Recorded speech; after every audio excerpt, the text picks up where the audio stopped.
Mr. Cap himself. He's the owner of C3 Baits. This gentleman has been pouring baits in his garage. I think he told me for like the last 10 years, and it was a hobby that turned into a job. And when I hear hobby turned into a job, that means there is some value behind the product. So we're gonna bring him in here, and we're gonna chit chat with him for a little bit. You guys, if you guys are watching and you have any questions, just shoot them out. We will get to them if we see them. I'm not really good at that, but I will try my hardest today to do that. And let's bring him on in. Let's see if we can bring him in here. Let me go try to fix your screen real quick. All right, perfect. Mr. Cap. There he is. I'm How here. you doing, Cap? I'm good, but I got to correct you already. Uh-oh. 20 years in the bait 20 business. years. Oh, my goodness. Come on, 10 is rookie style. I've been around, man, and I pride it because it is tough to stay in this business for that long doing what I'm doing.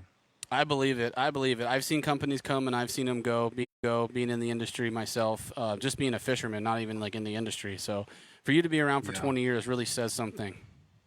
Yep.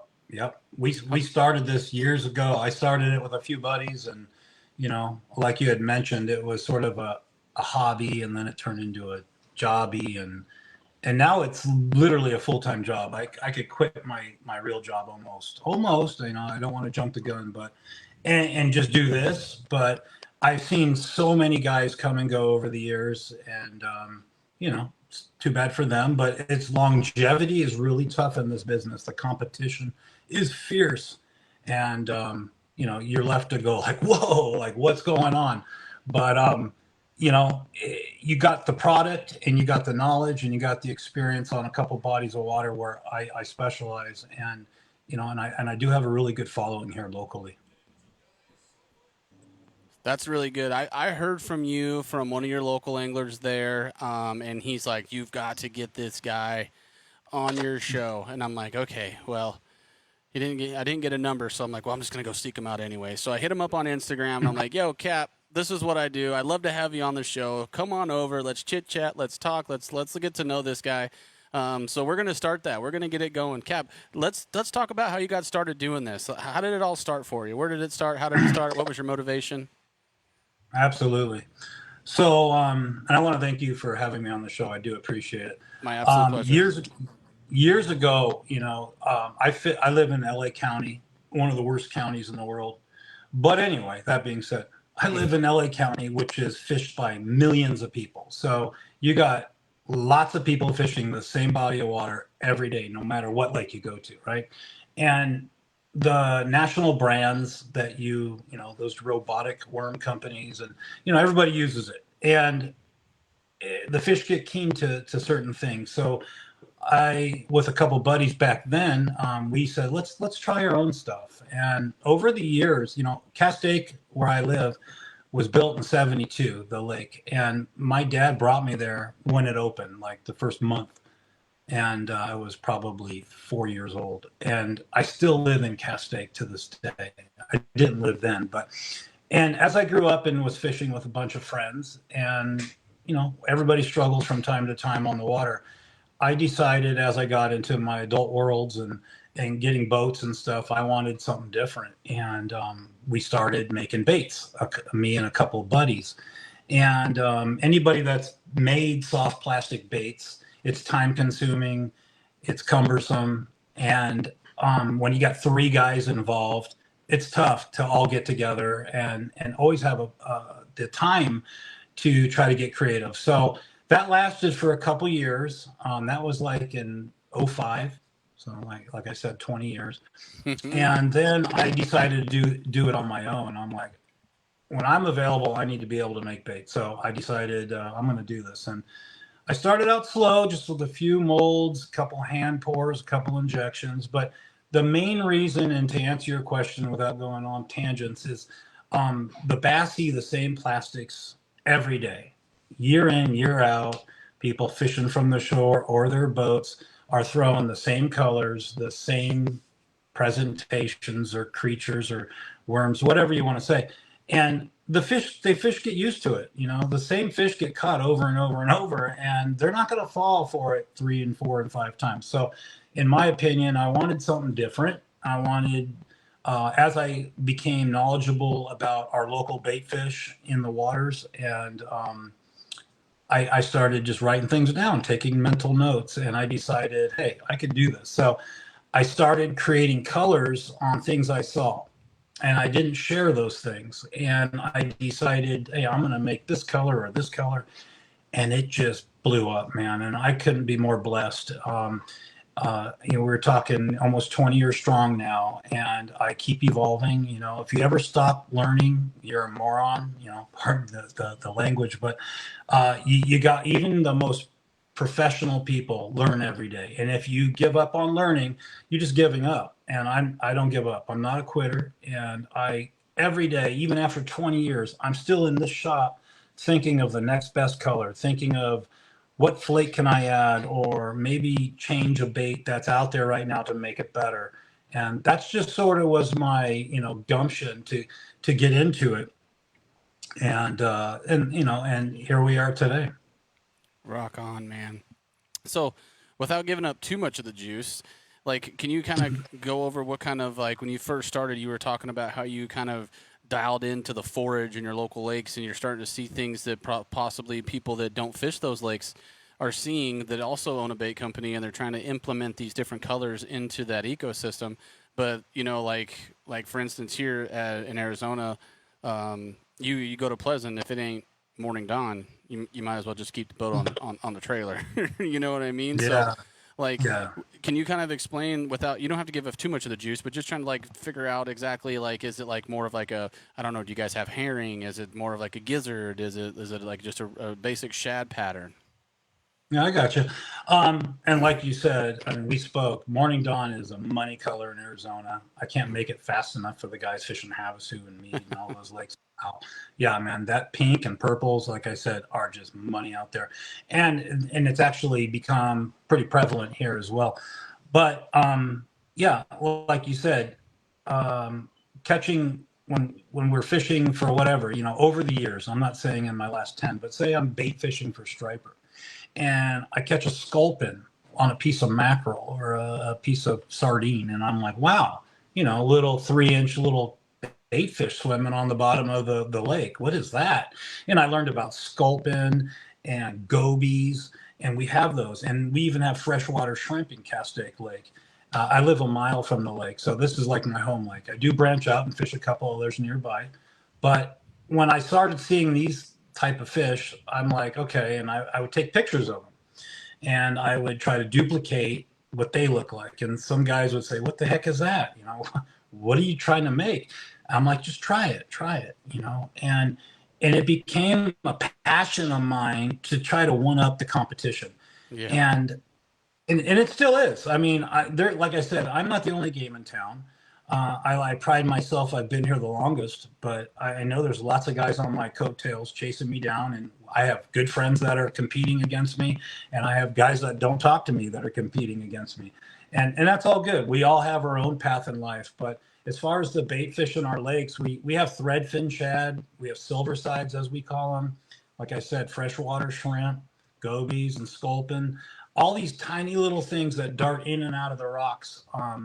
And that's how I sort of started coming up with names for my baits. And when we get into that, I could share that with you. But that was sort of the motivation. I started seeing, what are fish eating? Let's start with that. What are they puking up on your boat when you reel them in?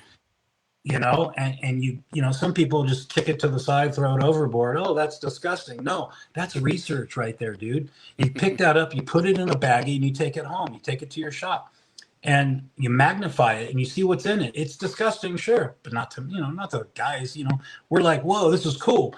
And you get the colors, you get the spots, you get the flake, you get the iridescence. There's so many things that go into making a bait. It's not just heating up some plastic, injecting some brown or to make oxblood and calling it a day. You got to get the people on fish. And I know a lot of guys might disagree, or some people might, not a lot.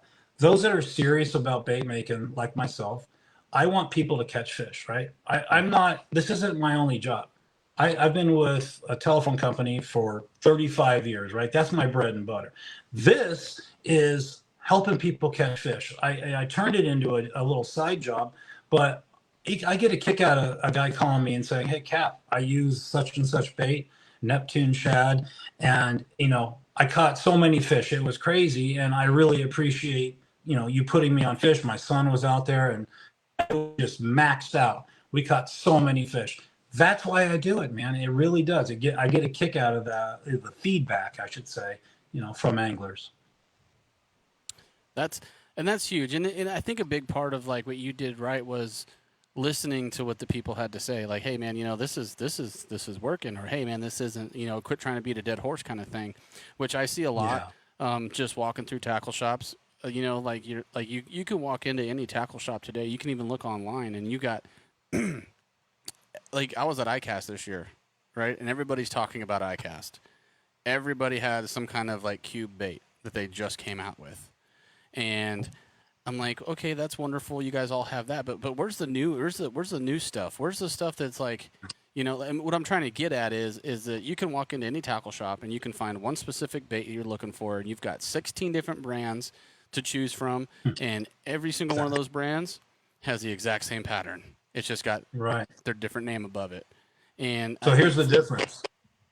Oh, I'm sorry to cut you off. No, you're fine. I was just saying, the way that you did it, I was explaining to somebody the other day when we had our talk the other day, like how you don't add the layers, you add the flake, and you get a better response. Right.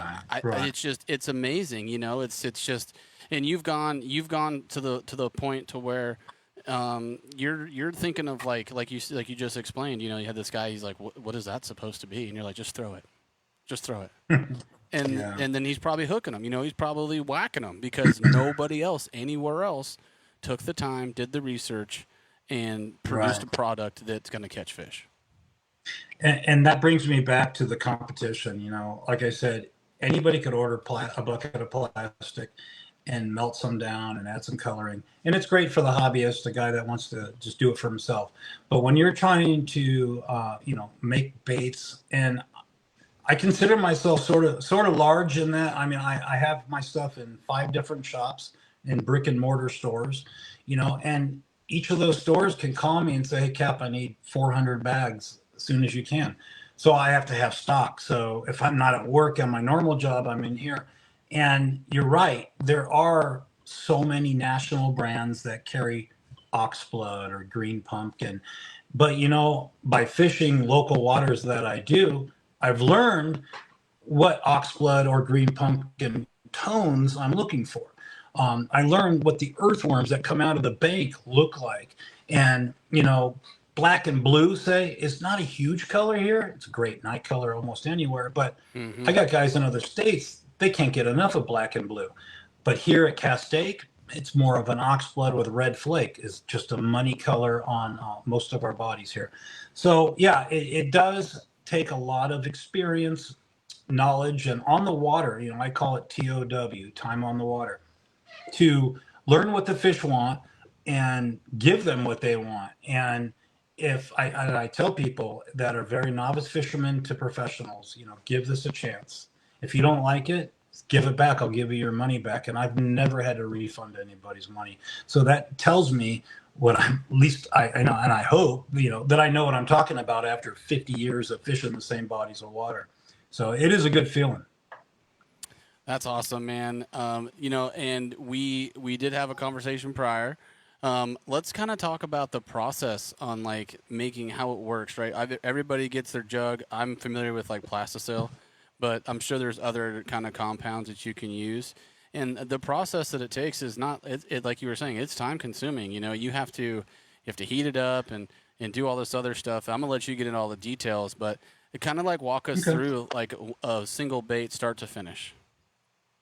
Okay.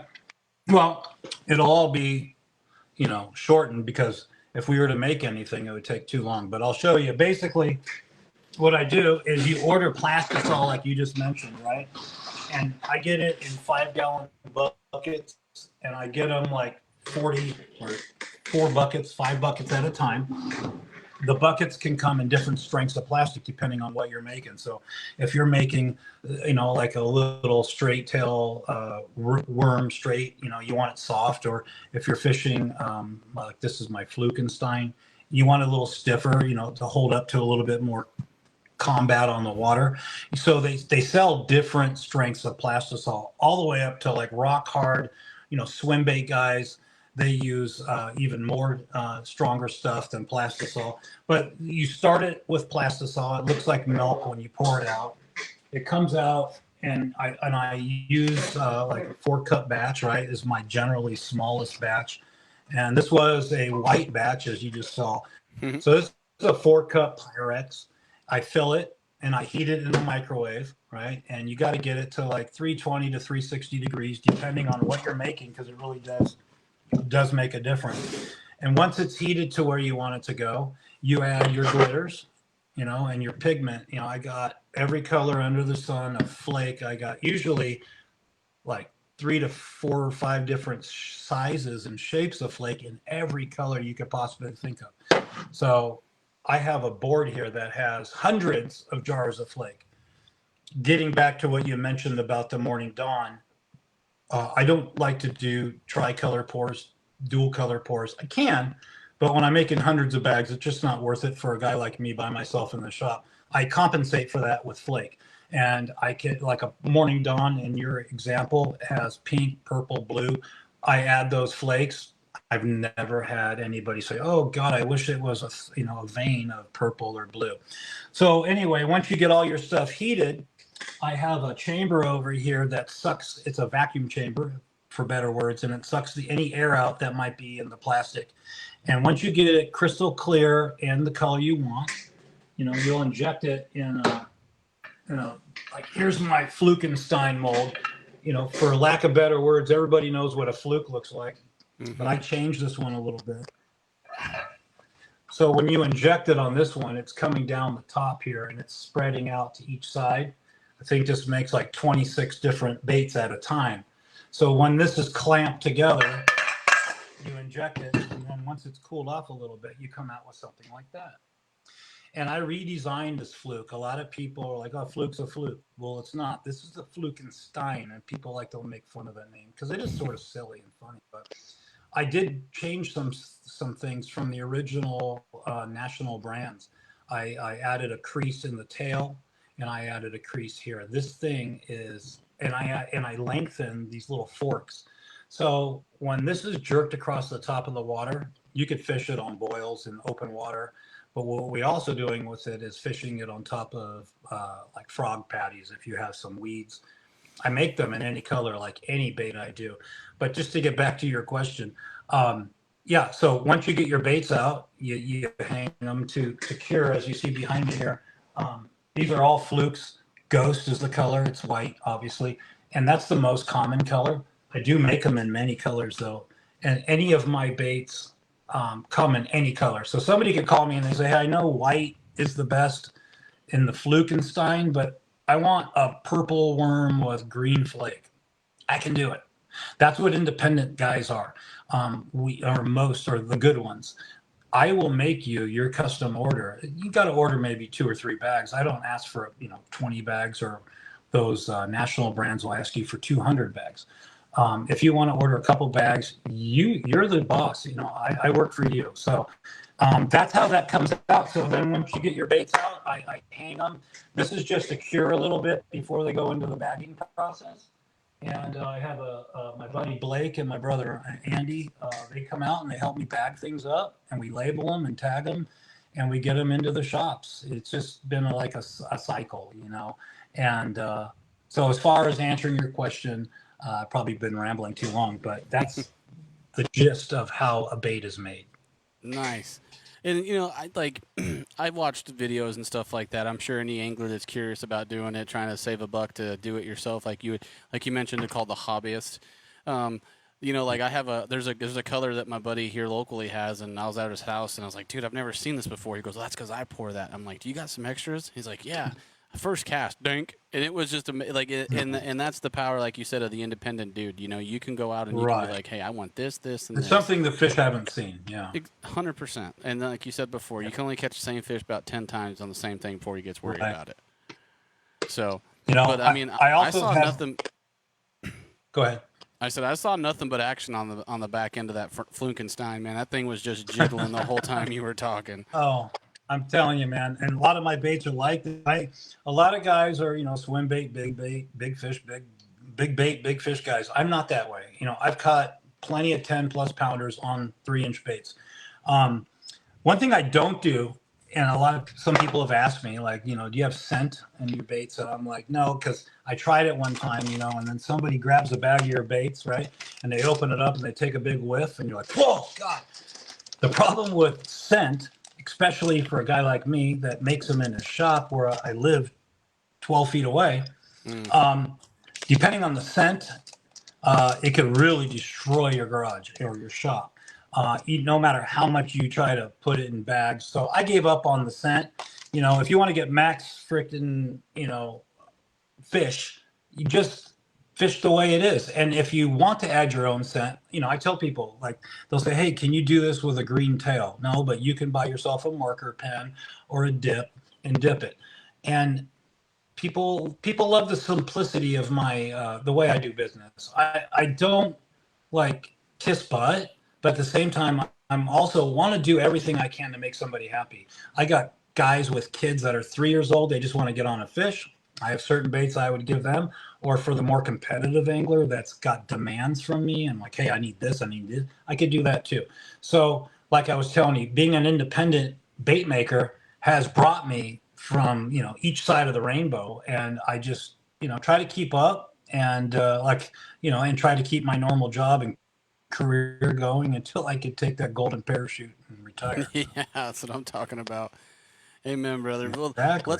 let's talk. The bait that I've seen just going through your stuff that I've seen on your social media is that ice pick, man. That thing looks good. I'm a huge advocate for those little stick baits like that. I'd probably run that nose hooked on a drop shot. You know what I mean? Just let it do its thing. Let that tail just sit there and work its magic. Can you hold one of those up and take a look at it real quick? Yeah, definitely. Here, I got one right here. The ice pick was one of my first baits, and this bait, it's you could say it's the basic shad imitation bait. Doesn't have eyeballs, doesn't have fins, but it is it's just about 3 inches, right? And it has a round body and a flat tail. So when you got this nose hook on a drop shot, you barely have to move your rod, and this thing's just bouncing. And such a simple bait, no appendages, no crazy arms or legs, especially here at our lakes where we are clear water reservoirs, highly pressured. You get something that mimics the bait fish. This happens to be in watermelon candy. But again, you could order them in white, black, green, purple, whatever flake combination a bait maker like myself can handle. So that is the ice pick, and they come in bags of 12. Bags generally look like that. And What's the a bag labels on run? they look like. What's that? Like if somebody were to go to your, like I'm assuming that you have a way to purchase either through your social media or a website or something. Let's plug that. That's it's been a very hot topic lately, 20 years in the business, and I don't even have a website, Oh, I've tried to keep this thing low, and because I don't like saying no. And I've been out here till 3 a.m. producing orders for tournament guys that have, hey, Cap, it's Thursday and I need 20 bags of this or that.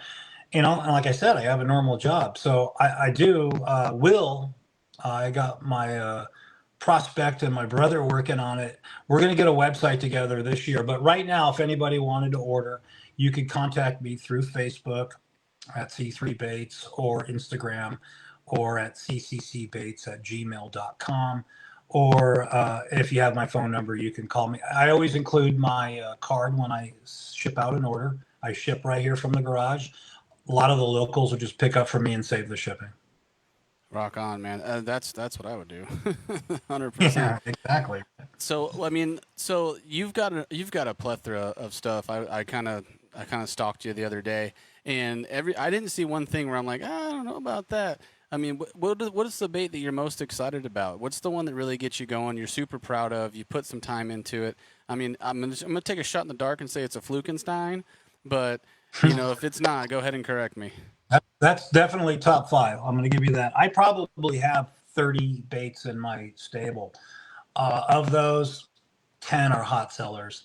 And if you want to go deeper, we can go to 15. But if I want to talk about the top baits, the bait where I really started with is my shimmy. Now the shimmy is also like a 3-inch bait, 3 1/4, I believe, if you wanted to measure it. It's like a segmented sluggo. For those of you that might know what a sluggo is, many people have made this over the years.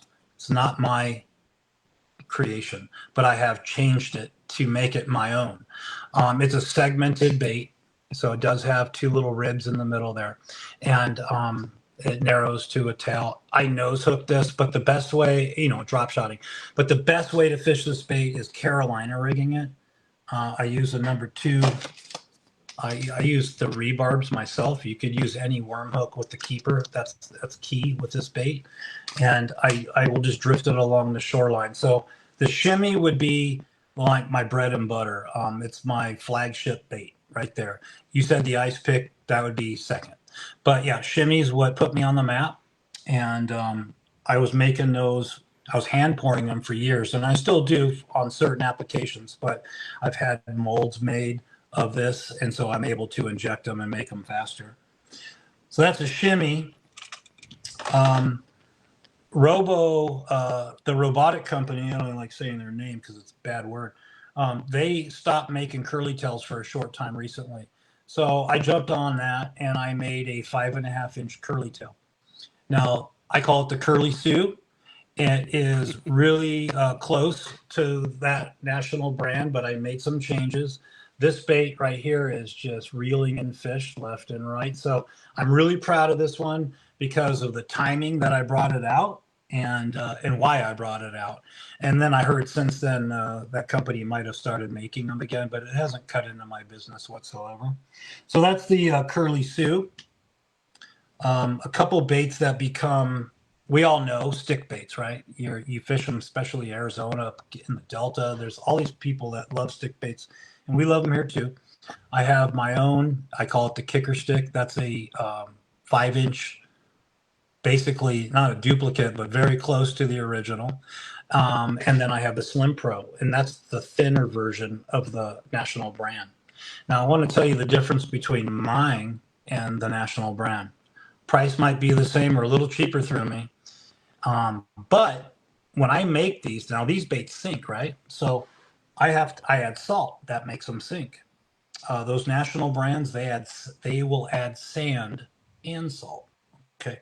So keeping that in mind, when you toss out that national brand and your bait hits the bank, it's sinking like this. It's down, right? Boom and down. And you know, it has that wobble. I get it, but it's going quick. What I am able to control, I almost sound like Jurassic Park, what I'm able to control is the sink rate. And I don't have a robotic machine injecting sand and salt into my baits. I have my little salt here, and I add the minimal amount to get this bait to sink. And in my opinion, if it's in the strike zone longer, you're going to get more hits, right? I mean, it seems, you know, who wouldn't think that, right? So I have a swimming pool, so I go outside and I'll do them side by side, and I'm talking this will sink a lot slower. Now, granted, a lot of people don't have patience for that. You're going to get more strikes if you allow it to sink off a steep drop off or bank secondary points. But what we also do with this bait is we'll drop shot it, and that also sounds weird. You put it on a regular drop shot, maybe an 8-inch leader, a really small weight, right? And that way you are going a little bit faster for those that don't have the patience. But fly lined on a number 2 mosquito hook, I mean, I can't tell you how many fish I've caught. The Slim Pro, as I call it, is the thin version of that. I like and, that. Yeah, I'm telling you. And this color here, for the last couple of weeks, I call it purple haze. It's just a purple, has a little highlight powder in there.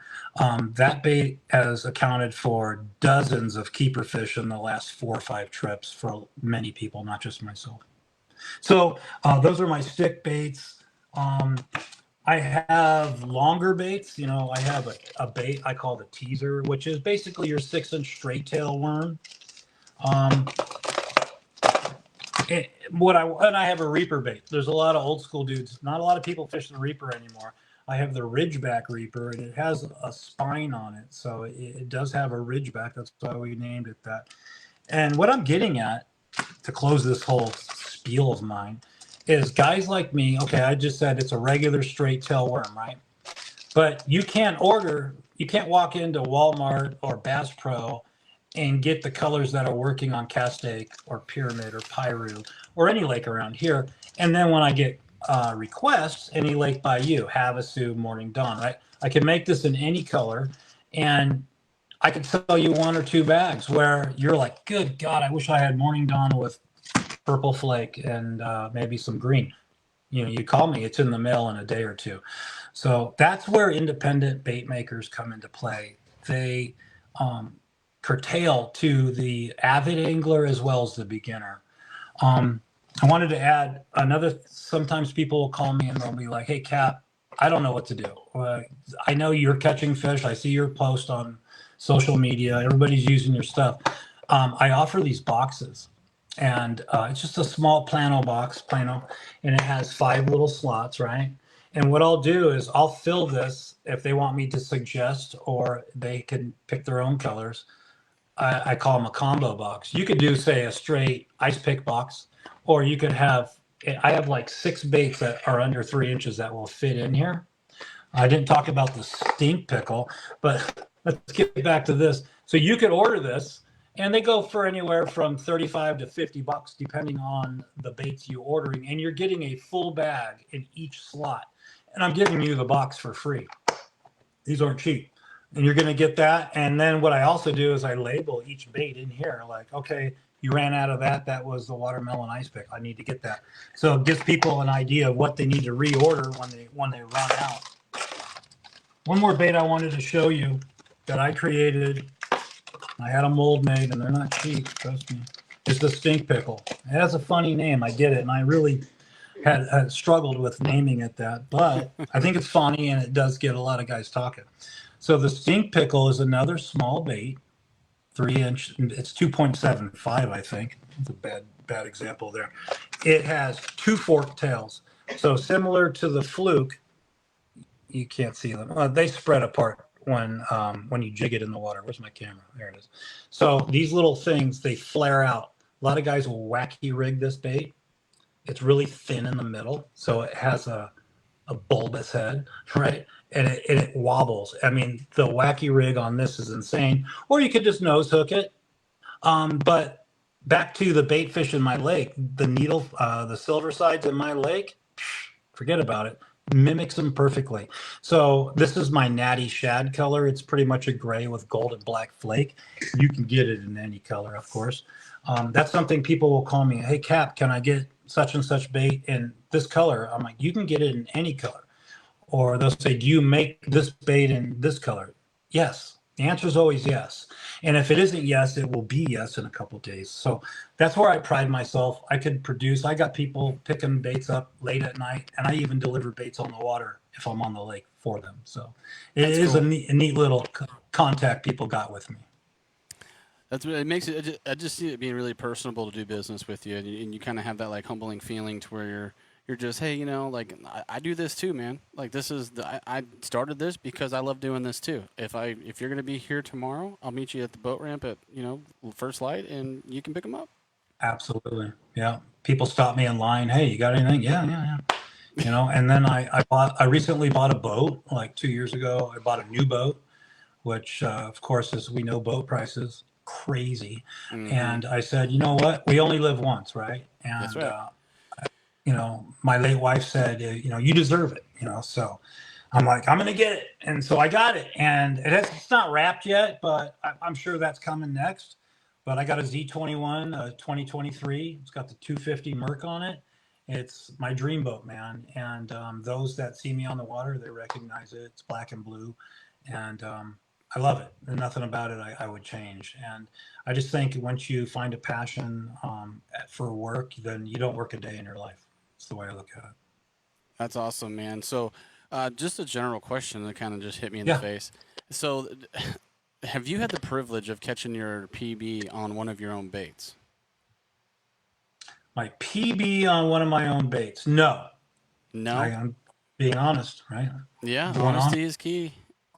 My PB bass back there, that's my brother's. I don't know if you can see it. Let's see. You see that bass back there? Yeah. On the wall? Okay, we call him Bertha. That's a 17.3 pounder that was caught by my brother about, I don't know, 15 years ago now.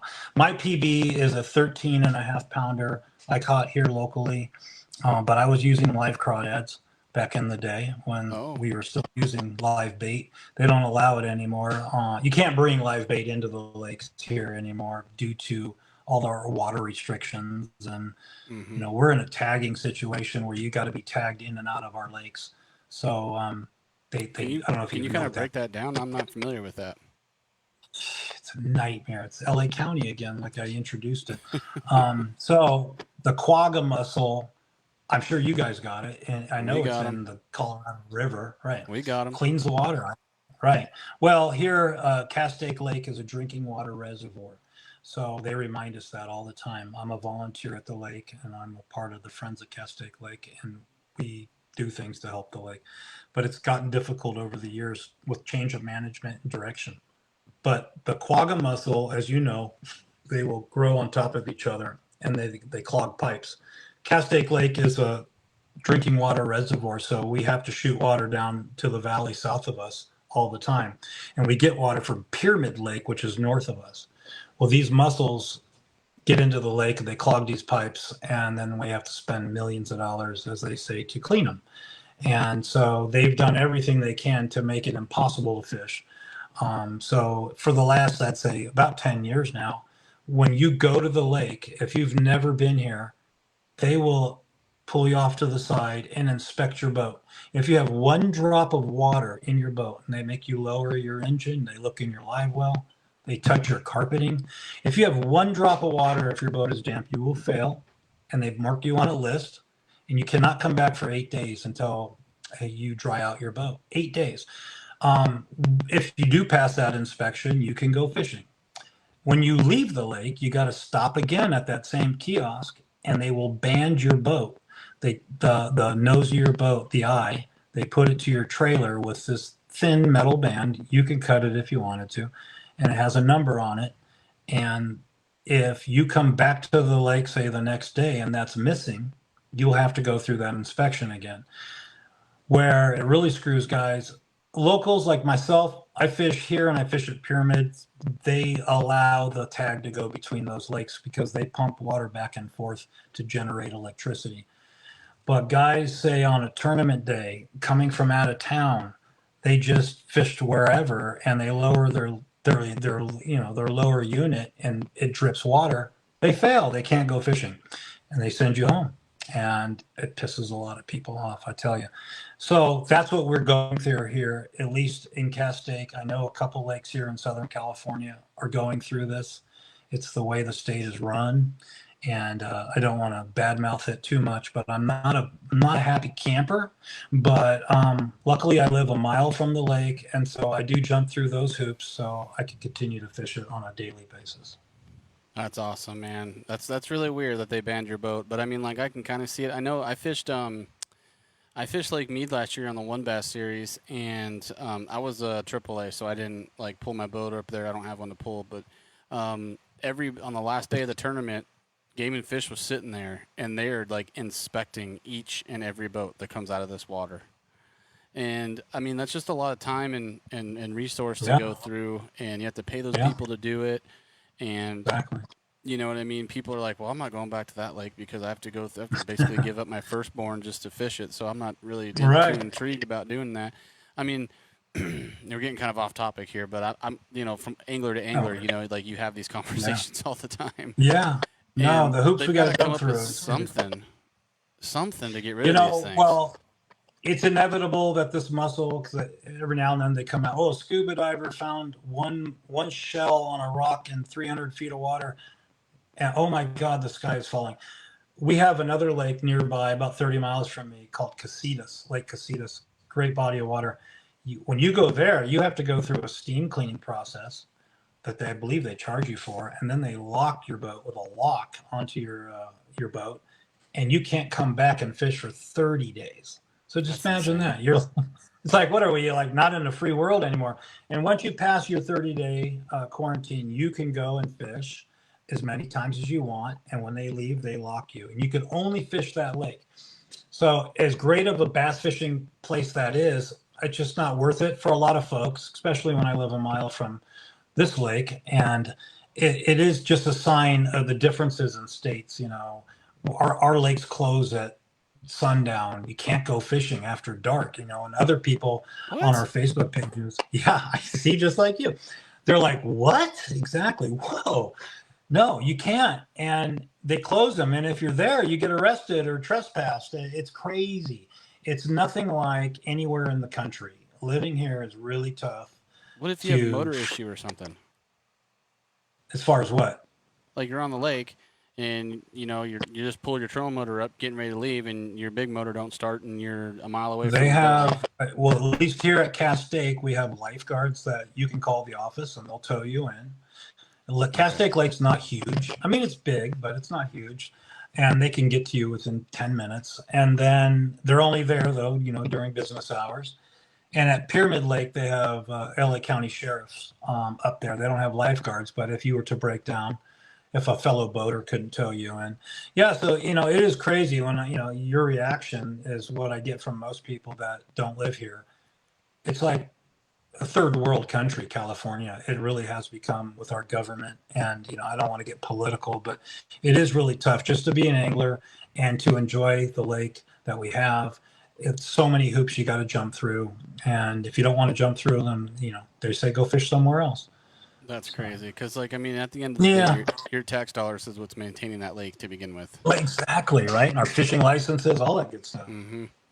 Yeah, I mean, that just blows my mind because, here in Arizona, obviously, because of we're in the middle of the friggin' desert, but, night fishing is a big part of our culture because you're not dying, you're out there, you take a gallon of water, you can fish for 5 or 6 hours and the sun goes down and you go back home.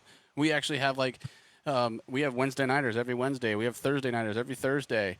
And we got night tournaments in the wintertime or in the summertime, and then we fish during the day in the winter, obviously.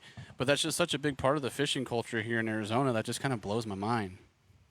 Yeah, it's tough. And there's plenty of folks that, as we call it, ninja fish. And, I don't condone it. I don't want to see anybody get busted, but there's plenty of folks that sneak in and they catch great fish. As you know, bass like to bite after dark. Yes, they do. But, trespassing tickets aren't cheap and all that good stuff. So they do patrol the waters. It really takes a sheriff that's having a bad day that's going to give you that ticket. Once they lock the gates, I've heard plenty of people having no problems fishing our lakes at night. And we used to. This just really happened within the last 10 years. We used to fish it 24 hours a day.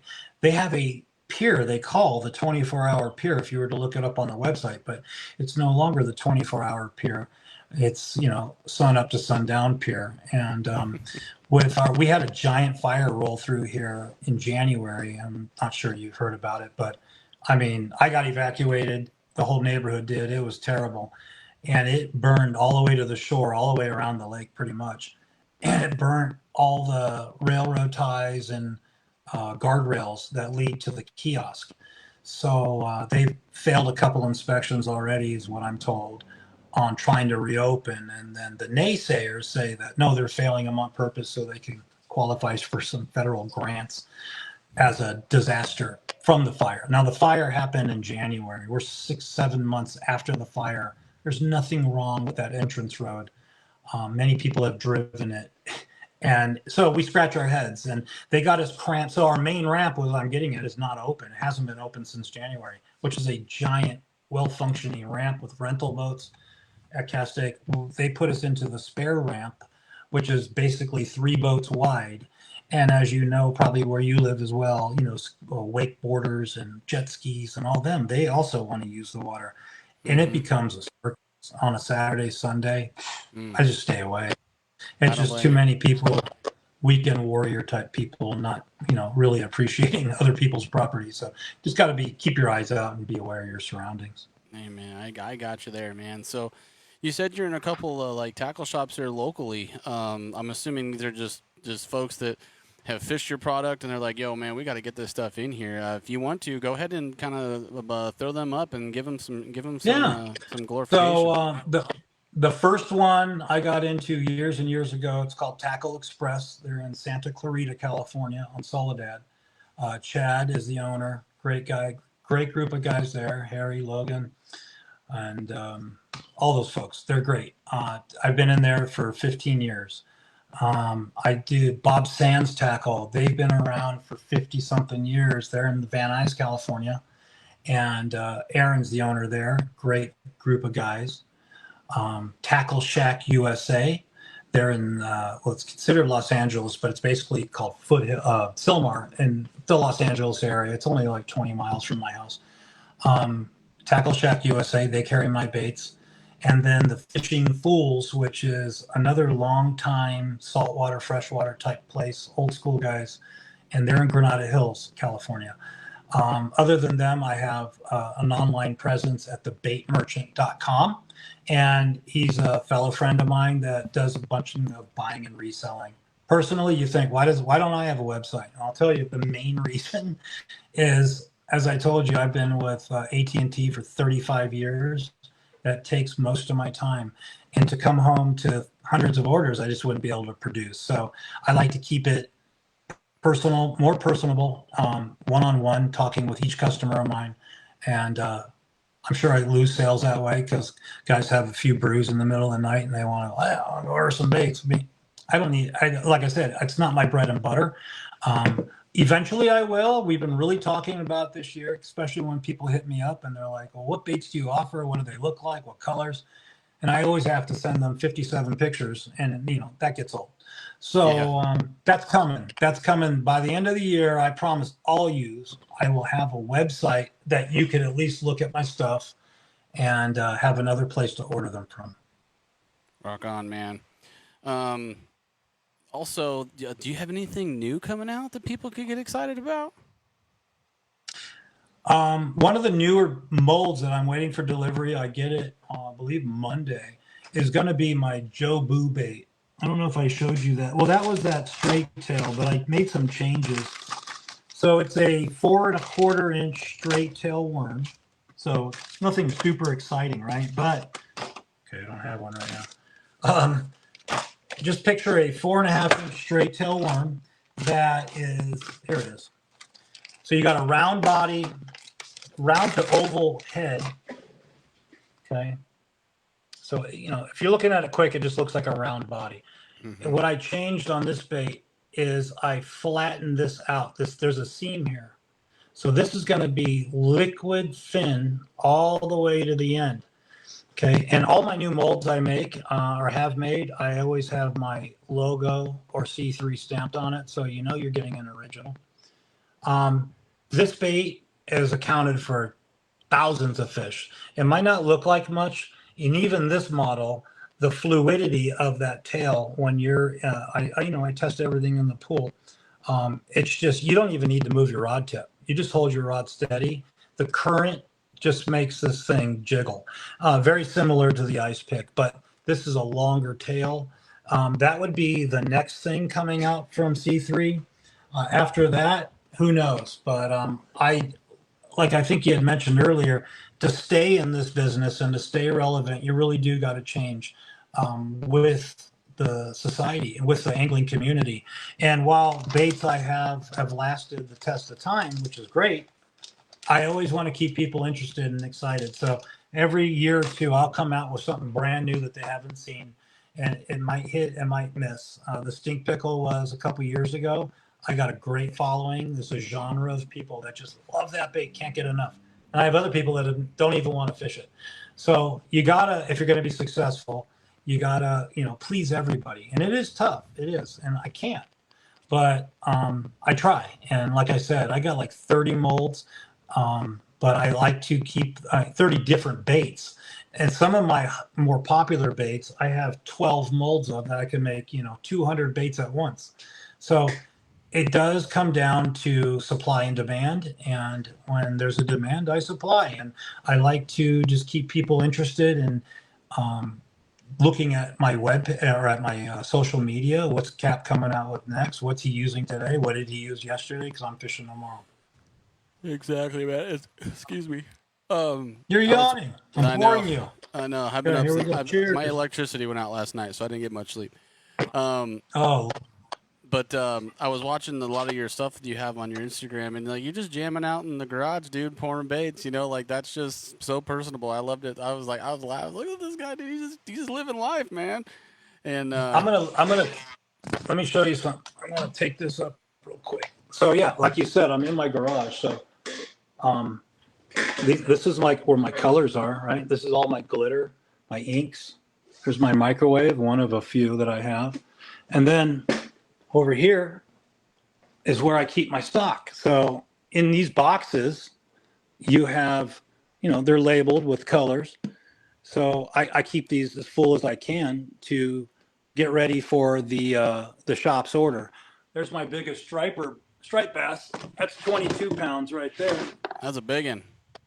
That's a big one there. Let me give you a better view of that other one that we talked about. Yeah, so to answer your question, yeah, it's just me in this shop, man. This is Bertha right here.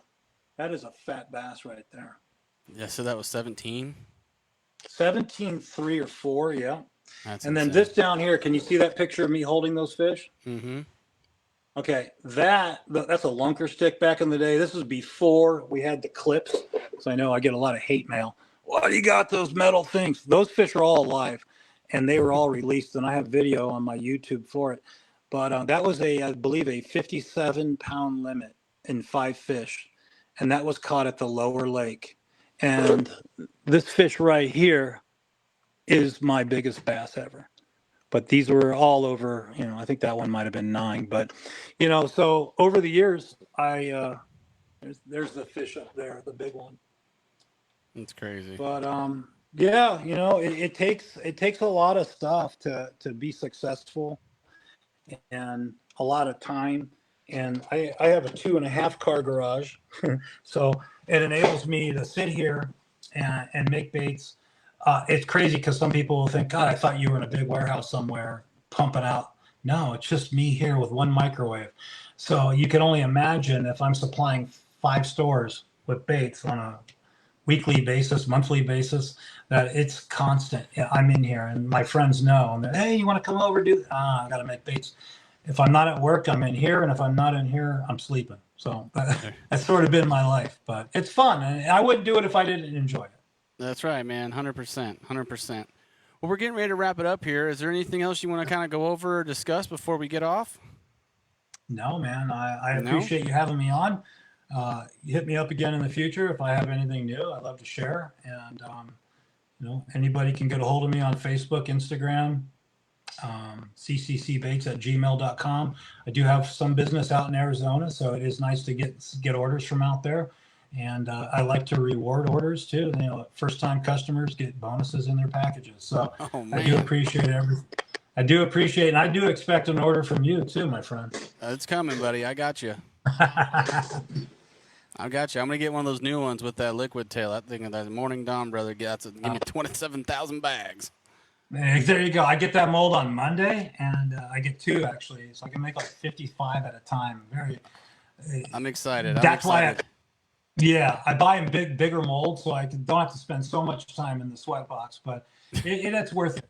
People call me back and hey, look what I caught, and they send me pictures. I throw them up on my social media. That's what keeps me going, man. It really does. Rock on, man. Well, you guys heard it right from the captain's mouth. C3 Baits. Instagram is C3_baits. Hit him up in the DMs.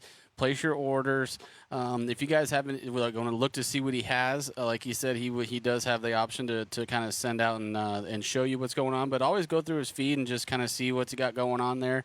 Try to expedite the process for you and for him, and everybody will win. Like he says, first-time buyers do get rewarded, so keep that in mind.